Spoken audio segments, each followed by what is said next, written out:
Sumadsad sa pinakamababa sa kasaysayan ang palitan ng piso kontra dolyar sa gitna ng gyera sa Middle East. Sabi ng ilang ekonomista, posibleng maapektuhan ng gulo ang mga nagbabalak mamuhunan sa bansa. Balitang hatid ni Maki Pulido. Patuloy ang palitan ng airstrike ng Israel at Iran na ngayon nasa ika-4 na linggo na.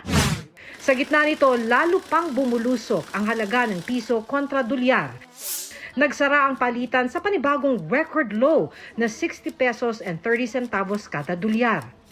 Paliwanag ng isang ekonomista, resulta ito ng patuloy na pressure sa Philippine peso dahil malaki ang demand sa US dollars na pambili ng nagmamahal na petrolyo sa world market. Palagay ko hindi na yan bababa pa sa katulad ng dati na nasa 57, 58. Malaki ang demand natin sa dolyar kasi kailangan natin bumili ng petrolyo sa mas mataas na presyo.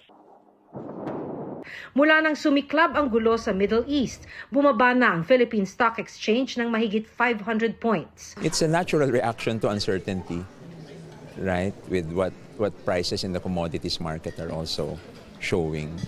So maybe it's really a knee-jerk reaction.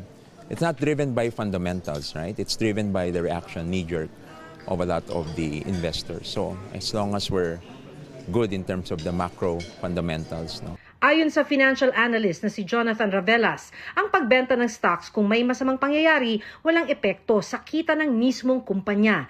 Mas aalalahanin daw ng mga negosyo, halimbawa, ang pagmahal ng transportasyon at kuryente na epekto ng giyera sa ekonomiya. Walang effect sa kanila yon. Kumbaga, yung pera na yung nilist nila, ang ginagamit na yan ng kumpanya.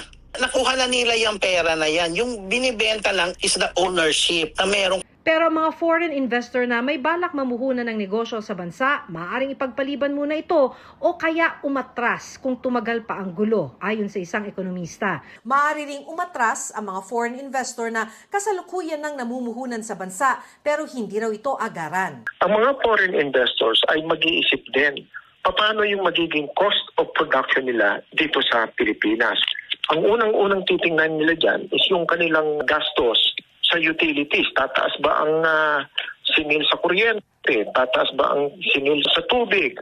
Gaano kataas ang aabuti ng pagtaas ng presyo ng petrolyo? Mandato ng Bangko Sentral ng Pilipinas ang pag-stabilize ng halaga ng piso at kontrolin ang inflation o bilis ng pagmahal ng presyo ng bilihin sa pamamagitan ng pag-issue ng mga pulisiya. Inaabangan ang desisyon ng Monetary Board na sa April 23 pa ang nakatakdang pulong.